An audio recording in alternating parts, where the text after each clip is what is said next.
Vanuatu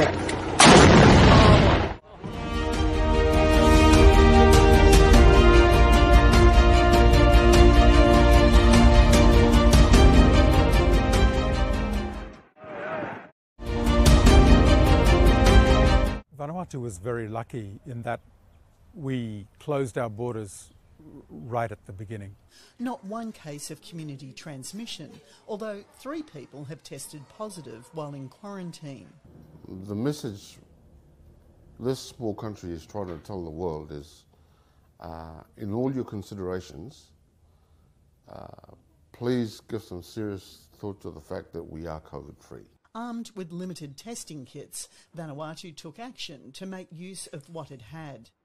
It's been carrying out pool testing of new arrivals to conserve use of its resources. We've got a very good monitoring system, quarantine monitoring system in Vanuatu that enables us to track it right up front. This island paradise may be COVID-free, but it doesn't mean Vanuatu is not hurting. In the dominant tourism sector, 70% of tourism jobs have been lost. The tourism economy is 60% overall, whether directly or indirectly. So of course, the borders have gone completely shut. So we went from full lots of tourists to absolutely nothing within days. Max Alonsariel shut his tour company when borders closed. He is now helping another tourism operator to sell its assets. We are trying to look for some solution out. The only possible solution we are looking forward for is the vaccine. Getting hold of vaccines is the government's first challenge. Craig says distribution across a chain of more than 80 islands will be an extremely complex operation.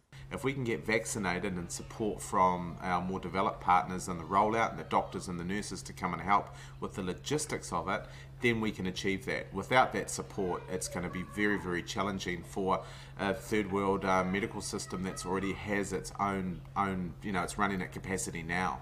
While life in Vanuatu continues to be COVID-free, lack of tourist jobs means that thousands are trying to travel to neighbouring Australia and New Zealand to work on farms, including 23-year-old Elisha Loloi. I want to go to Australia because it's really a hard time now. With the COVID and everything in Vanuatu is closing down, so I have to go and work to earn some money to come and help my family. To save its economy, Vanuatu needs its citizens to be vaccinated, and the same for arrivals. Not one dose has yet arrived, but the government continues to hope its program will start by June. Ginny Stein, Port Vila, Vanuatu, for Voice of America.